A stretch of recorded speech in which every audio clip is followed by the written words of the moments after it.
Hello, my name is Patrick Riley, and I'd like to talk about the Harmony Society. The Harmony Society was a group of German pietists from Württemberg, Germany. The followers of Philip Spener wanted to study the Bible and its teachings. At meetings, chapters of Lutheran and Reformed books of devotion and scriptural passages were discussed. They called these meetings Collegia Pietatis, and members were dubbed Pietists, and they had similar views to the Puritans. Their leader, Johann George Rapp, was born in Imptingen, Württemberg, Germany in 1757, and Rapp was influenced by Jacobi, von Herder, Schleiermacher, Harms, Jung Stilling, and Johann Jung Stilling was a follower of Emanuel Swedenborg. This is Johann George Rapp. He went by George Rapp. When Rapp was in his 30s, he began preaching in his home. He gathered followers and was noticed by the civil authorities, especially the clergy, and a formal decree of banishment was sent to the Duke of Württemberg. The Duke of Württemberg disagreed with the banishment decree and said as long as they're paying taxes and abiding by the law, leave them alone. But the people still picked on them and made their lives miserable, and they decided to come to America. Father Rapp decided it was best to go to America where they could practice religious freedom. And he purchased 3,000 acres of land near Zelienople, Pennsylvania. And on the 15th of February, 1805, an association was created after the manner and form of the first church as recorded in the Acts of the Apostles, chapter 2 and 4. And after defraying the cost of the trip, all the money left over was placed into a common fund. The new community was to be called Harmony, and George Rapp was to be the spiritual and temporal head. And this is Harmony, Pennsylvania, on Connoquenessing Creek, and you can see they built all three of their towns on very fertile soil adjacent to a river. And again, this is the layout of Harmony, Pennsylvania. In 1814, they moved from Pennsylvania to Indiana, where they built New Harmony. And New Harmony was way out on the frontier of the time. The roads were bad. It was hard to get crops to market. And after 10 years, they decided to move back east, where they were closer to where it's better to get their crops and things to market. One of the things I do want to point out here, was kind of an interest to me, was all the houses of the Harmony Society had these trellises on the side, and what they would do is they'd plant grapes, and the vines would crawl up these trellises, and especially the brick houses, the grapes would get the daylight sun, and then as the house cooled off at night, they would still, warm the grapes, and apparently the grapes were very sweet, and their wines were known throughout the country.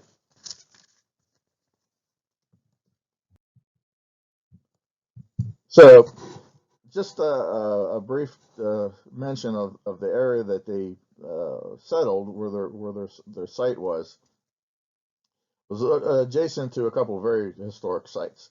One of them was Logstown, which was built in 1744 and lasted until about 1755, when the first village was burned down by the village chief, and then the French rebuilt a village up here on the bluff that lasted until 1758, when Fort Duquesne was abandoned at the forks of what is now Pittsburgh, and the village was abandoned forever.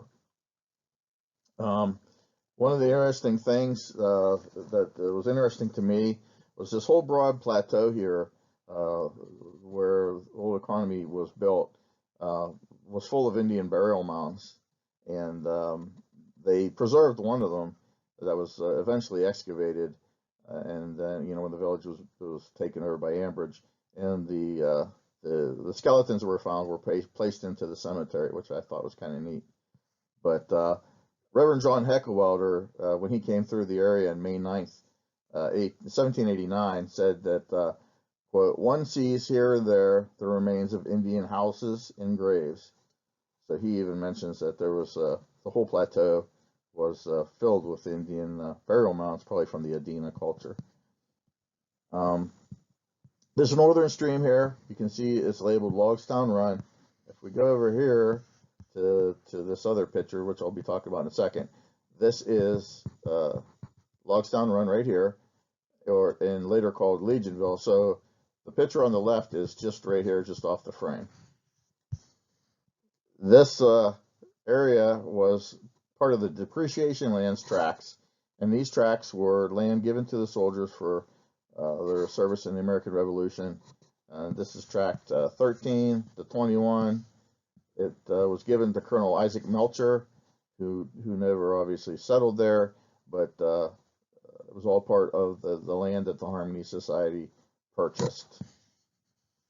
And then we go over here to a later site. This site was built in 1792 by Major General Anthony Wayne. This is the part of the trail from the Forks of the Ohio, which is Pittsburgh, to Fort McIntosh. This is also called the Pittsburgh to Beaver Road, or the Old French Road. And Wayne built 4 outer redoubts at the site. At the time of this drawing, they only identified 2 of them. We've identified 2 other ones. And this was redoubt number 1, redoubt number 2, redoubt number 3 was here, 4 was here, and then what Wayne did was built a earthen ditch around the entire perimeter, built his fort in here, in this area right here, and built his headquarters down here. John Dust, the last trustee of the Harmony Society, said that one of their favorite jaunts when they were little kids and youngins would be to go down to Anthony Wayne's headquarters. The log cabin was still standing, and they would play in it. That lasted until probably 1915 or 1916. The soldiers that trained here went on to fight at the Battle of Fallen Timbers in 1794. And another interesting thing that occurred, I just always found this very fascinating, was when Lewis and Clark came through the area. They left Pittsburgh a couple days previously on their expedition, and the Logstown Riffle was a treacherous riffle. It was actually on the opposite side of the river from Logstown, but there was a large creek there that feeds into the river, and it creates a huge sandbar. And Clark wrote in his journal, September 2nd, 1803, "I suppose that I had gotten over the Logstown Riffle, but find ourselves stranded again. Suppose it best to send out 2 or 3 men to engage some oxen or horses to assist us. Obtain 1 horse and an ox, which enabled us to very readily get over. Pay the man his charge, which was $1. The inhabitants who live near these riffles live much by the distressed situation of the traveler and are generally lazy." I always thought that was funny. You know, he probably thought that he was going to get off free, but you know, he was the one that caught the boat, so he had to pay. So this is an aerial view of the Ohio River, just in case you're not from this area. I just wanted to show real quick, kind of the lay of the land. This is Pittsburgh. This is where the Monongahela River and the Allegheny form the Ohio. This would be Logstown. This would be Legionville. This is the Beaver River. And last but not least, this is Old Economy. The distance between the arrow at the top and the arrow at the bottom, left-hand frame of the frame there, is 34 miles. So this is Economy. Economy, what could be preserved was taken over by the Pennsylvania Historical Commission, and which became the Pennsylvania Historical and Museum Commission, which preserved the site and has maintained it since the turn of the century. So I just wanted to point out, this is Church Street. It still is Church Street. This is St. John's now.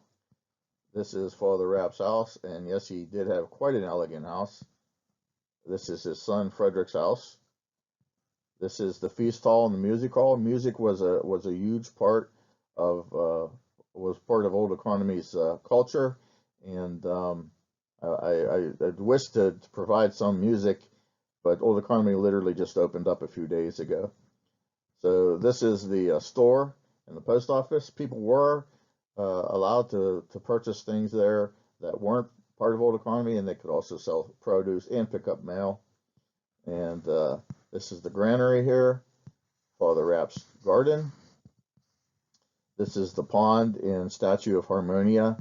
There's a grotto here, and then over here is an underground vault. Is the wine vault. Get that off of there. And then this is a little bit better of a drawing, just to show some of the same things again. This is the feast hall. This is the great house. This is Frederick Rapp's house, his son. The garden, the statue of Harmonia, the grotto, the wine cellar, the post office, and the granary. So this is some personal observations from the Pittsburgh Daily Commercial just after the Civil War. They talk about the clearing the land. The society took a vow of celibacy, and the quote says they believed that such a manner of life was more holy and would better prepare them for the speedy coming of the Lord. In defense of this view, they plausibly refer to such passages of Scripture such as Matthew 19, 10, 12, 23, and 30, and Revelations 16, 4, and 8. Now, even though the people at Old Economy, the Harmonists, were pacifists, they were intensely patriotic. And I'd like to read this last quote because this was in the newspaper. Just the Civil War just ended not too long ago. Though taking no part in political contests, they bore their full share in sustaining the government in its recent terrible struggle with the rebellion. Far more loyal than thousands of Native American citizens, and most of them being too old to enter the Army in person, they have contributed lavishly for the equipment of volunteers, for special bounties for the support of families of absent soldiers, for the Christian, Sanitary, and Subsistence Commissions, and for the fortification of Pittsburgh. A friend of mine, Arthur Fox, has recently written a book about the fortifications of Pittsburgh, and the area was heavily fortified. They were worried, when the Southern troops were moving towards Gettysburg, that they'd turn towards Pittsburgh.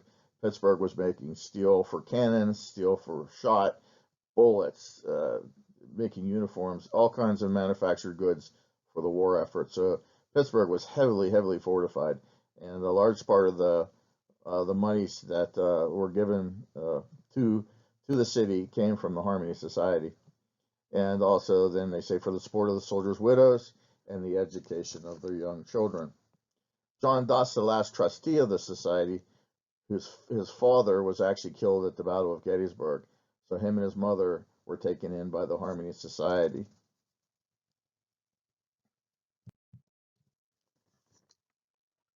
And then in 1899, Rudyard Kipling was on a tour of Western Pennsylvania, and he noted that they live in a little village where the houses are built in the old Dutch fashion, with their doors facing away from the road and cobbled paths all about. And he goes on to say, the town consists of about 100 houses and is situated on a beautiful plain about 80 feet above the river. They have a large and commodious school for the children, an apothecary shop, and their fields, meadows, orchards, vineyards, nurseries of fruit trees, and gardens are among the best in the entire country. And this is a picture of Father Rapp's house on the left. And notice on the wall there, of all those buildings on the left-hand side, that there's grapes growing along the front of the house and the side of the house. The picture on the right is a street scene from 1840. It shows the church and what is the great house. And I am pretty certain that this image somehow got flip-flopped at the printer, because there's no perspective of those two buildings that look this direction. So I think somehow the printer flipped this drawing, which wasn't uncommon back then because you had to do everything in reverse. This is a picture that I really like. It just kind of shows the caliber of the people. There's a variety of dress there. I'm sure that all these people were not harmonists, but some of them are. Some of them are probably people that helped the society, worked for the society. My father-in-law's grandfather and grandmother were adopted into the society. They actually worked for the society at some point. And the harmonists were involved in all kinds of things, the railroads and buying land and banks, but they also did a lot of manufacturing. And on the far left, you can see the silk factory there, and again, you see the ubiquitous trellis, and you can see a little grapevine trying to start up the side there. Um, they made silk garments that were exquisite, and a flour mill, and you can see that's not your run of the mill mom and pop's flour mill. That's a huge enterprise. And then on the right, the woolen mill, and the merino wool that they made was they said it was just incredibly comfortable and soft, and I'm sure that many uniforms and many dresses and many civilian clothes that were made and worn in Pennsylvania and Cleveland and Cincinnati probably were made from wool produced right there at the old economy. And these are the core beliefs of the society. This is from the Pittsburgh Dispatch, 1889, or I'm sorry, 1878. First, they believe in future rewards and punishments. The latter is not eternal. Second, that the end of the world is near. Third, that there must not be carnal intercourse between man and woman, married or unmarried. And justification for this was 1 Corinthians 7, 8, and 38. And fourth, that only those who refrain from such intercourse would inherit the most perfect happiness in the next world. And then in 1889, a visitor to Old Economy stopped there for a New Year's celebration, and he said, in the feast hall, on one side sat the women, on the other side the men and boys. They were segregated at all events, including church. The band consisted of 30 pieces and is equipped with silver instruments from the East. It is recruited entirely from economy. The earliest person in the band was a 12-year-old boy who played the flute, and Mr. Wolfel, who is the manager, he was in his 80s. And they said the economites loved music, and it was a huge part of their life. And the hymnals and there have been recordings recently made of reproductions of their music. And like I said, I tried to get a hold of some, but I wasn't successful. This is St. John's Lutheran Church. It originally was the Economite Church there on the left. You can see the building's changed almost not at all. And that was 1907, the sketch on the left. And on the right, it's the church presently. It was taken over by St. John's Lutheran Church probably, I want to say, around 1908. And I always thought it was interesting that if you look on the clock tower from 1907 and you look at the clock tower now, I think that clock's been broke ever since 1907. And at the present time, this was an article from the 1900s. As the society declines, the writer says 33 years later than the article was written by Aaron Williams, there are about 7 members of the Society of the Harmonists, 4 aged women, 1 man, all over 70, and John Duss and his wife, who I mentioned earlier, who are about 40. Most of the factories have disappeared. The great barns that sheltered hundreds of cattle are empty. The flocks and herds are gone. The roads and fields are unattended, and the town is inhabited by another people, strangers. And then the aged members of the society are seldom seen, and when they are seen, they walk quietly down the street, and basically strangers in their own village. They dress in plain old-fashioned gowns of calico or gingham, and they grow what vegetables they still have strength to care for, and they stay busy. But it must have been a sad ending of a once thriving community. And he goes on to talk about celibacy, and he says, it closes with, yet today, still controlling vast property, they are but few in numbers, and as a community, nothing. This is a picture of the historical marker that shows the cemetery, the Harmony Cemetery. It's about 3/4 of an acre. The Harmonites believe if you're equal in life, you're equal in death. There are no tombstones at all in the cemetery. A professor from University of Pittsburgh, Brian Hanks, recently, 2018, did a ground penetrating radar study of the cemetery just to see kind of what the layout was. I haven't seen the data, but the only person buried in the cemetery with a casket was John Duss, and they got a pretty good metallic reading somewhere over here, I was told. The very last person buried there was John Duss. He died in 1951. And my brother-in-law's father, Arthur Schmidt, who was, the families were members of the Lutheran Church, he was the grave digger.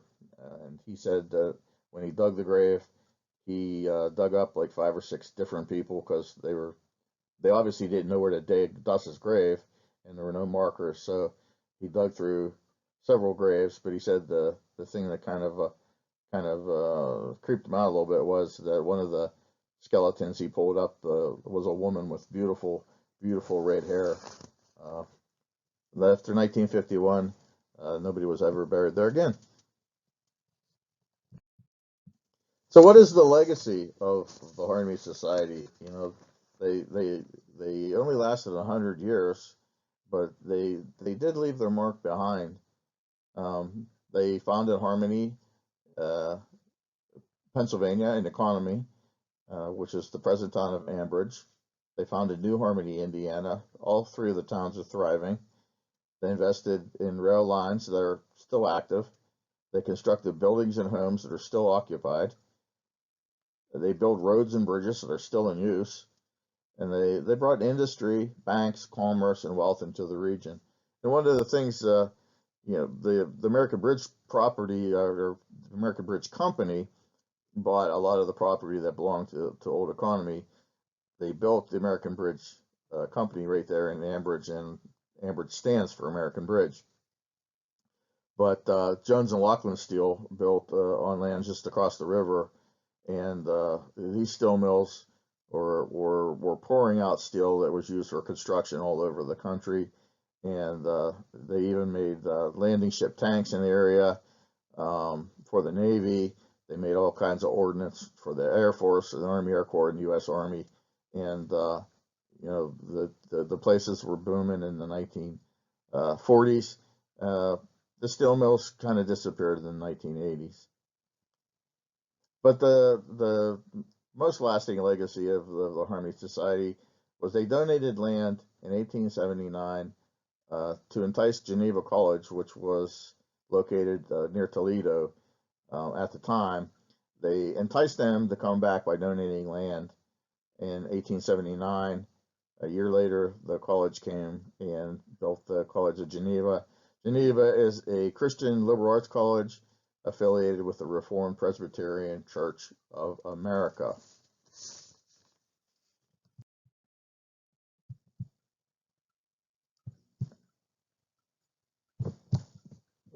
Thank you for listening to my presentation.